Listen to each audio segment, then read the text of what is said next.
Good morning friend, कैसे आप लोग सब अच्छे होंगे। सभी को मेरी तरफ से Ram Ram, Radhe Radhe. Welcome to my YouTube channel दारवे वारियर। तो आज का जो टॉपिक है वो आपका है what is difference between reverse repo rate and standing deposit facility. मुझे पता है कि बहुत लोगों को पता होगा, और नहीं पता हो तो आज सीख लीजिएगा आप लोग, ठीक है। एंड ये IBPS PO mains IBPS PO interview part 3 होने वाला आपका 2024। तो इसमें मैंने बोला था, पहले भी बोला था कि मैं छोटे छोटे टॉपिक्स करके आपकी दुविधा को क्लियर करूंगा।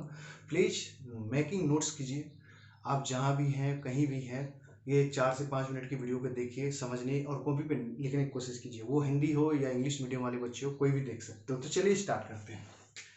टॉपिक है RR वर्सेस HDF। RR का मतलब reverse repo rate, HDF static deposit facility. इसको इंट्रोड्यूस किया गया था 2022 में, ठीक है। HDF को ये भी याद रखिएगा, क्वेश्चन स्टैटिक बन सकता है बट मैंने लिखा हुआ, आप कर लीजिएगा। ये फ्रेमवर्क लॉन्च किया गया था अप्रैल 2022 में, ओके, ठीक है। दोनों का डिफिनेशन सेम होता है, मैं डिफरेंस बताऊंगा, बट सेम डिफिनेशन क्या होता है। जब बैंक के पास एक्सेस मनी होता है तब ये अपने एक्सेस मनी को RBI के पास जमा करता है। जमा करता है इन द सेंस पार्क करता है, पार्क कर देता है। जैसे गाड़ी पार्क करते हैं तो ये RBI के पास जमा कर देता है। ये याद रखिएगा, ये बैंकिंग टर्मिनोलॉजी है, पार्क कर देना। आपको सिंपल से याद रखना, बैंक जब बैंक के पास एक्सेस मनी होता है, ठीक है, तो वो अपने एक्सेस मनी को RBI के पास जमा करता है, और उस एक्सेस मनी पे जो जमा करता है उस पर RBI इस पर बैंक्स को इंटरेस्ट रेट पे करता है। फायदा तो होगा नहीं, क्योंकि जमा करने से क्या होगा। RR ट्रिपल जब रिवर्स रेपो रेट या बैंक जब ये इस पे पैसा जमा करेगा कुछ तो पैसा होगा, क्योंकि CRR के केस में तो इंटरेस्ट तो देता नहीं है, ठीक है। ये याद रखिएगा, नहीं सॉरी, रेपो रेट के केस में तो देता नहीं है, तो रिवर्स रेपो रेट NSDF के केस में तो देना पड़ेगा।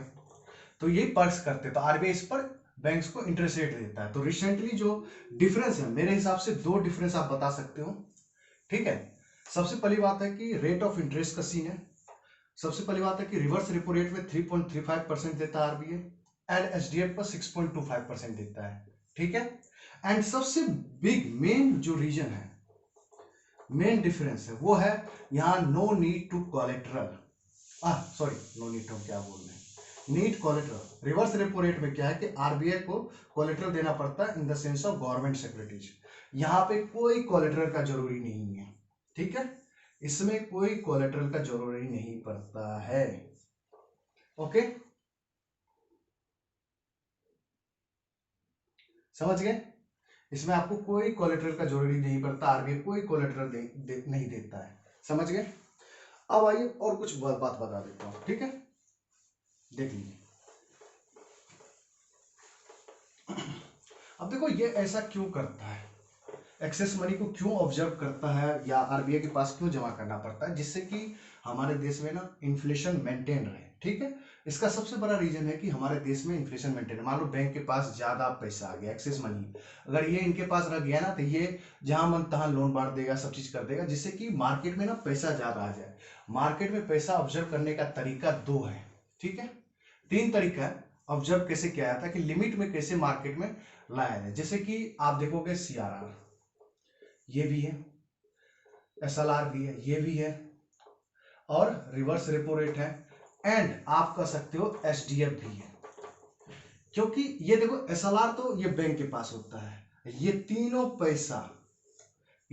पैसा RBI के पास जमा करना पड़ता है। इसीलिए RBI क्या करता है, देखता है कि जब मार्केट में ज्यादा पैसा आ जाता है ना, तो ये क्या करता है ना, इसको ना बढ़ा दिया जाता है, CRR को बढ़ा दिया। अभी CRR में आपको पता है 50 बेसिस पॉइंट घटाया गया, क्योंकि उसको पता है कि मार्केट में पैसा कम है, इसीलिए CRR को घटाया गया, जिससे कि मार्केट में पैसा आ जाएगा। मैंने इसको आपको वैल्यू बताया था, 1.6 लाख करोड़ मार्केट में पैसा आ जाएगा, करोड़ रुपए। तो इसका मतलब है कि जब भी ये चीज घटेगा तो मार्केट में पैसा आएगा। मतलब आप सिंपल सा ऐसे समझो, मैं आपको तीर से समझाने की कोशिश करता हूँ, आपको अच्छे से समझाने। देखो जैसे ये CRR है, CRR घटेगा तो मनी फॉलो जो होगा मार्केट में ये बढ़ेगा। सेम चीज रिवर्स रेपो रेट घटेगा तो मनी मार्केट फॉलो बढ़ेगा। अगर ये बढ़ गया तो ये बढ़ गया, मतलब RBI के पास ज्यादा पैसा जमा करना पड़ेगा तो ये घट जाएगा। इसी तरह है कि CRR अगर बढ़ा दिया तो मनी फ्लो जो है मार्केट का वो घटेगा। तो वाइस वर्सा होता है, आपको ये चीज ध्यान रखना पड़ेगा। ठीक है, तो आपको मुझे लगता है कि समझ आ गया। और एक काम आप लोग ये करना, सब लोग अपना अपना एक टॉपिक लिखना जो आपको लगता है कि प्रॉब्लम्स हो रही है, मतलब सब दिन देना, बट एक ही टॉपिक लिखना। मैं उसको ना सब लोग लिखना, एक ही वीडियो में कंपाइल करके मैं उसको बताने की कोशिश करूंगा। जिनका इंटरव्यू लगता है मेरा हो जाएगा, मैं दूंगा IBPS PO का, तो वो सब लोग एक एक टॉपिक मेंशन करना कमेंट में। ठीक है, मिलते हैं नेक्स्ट वीडियो में। Thank you very much.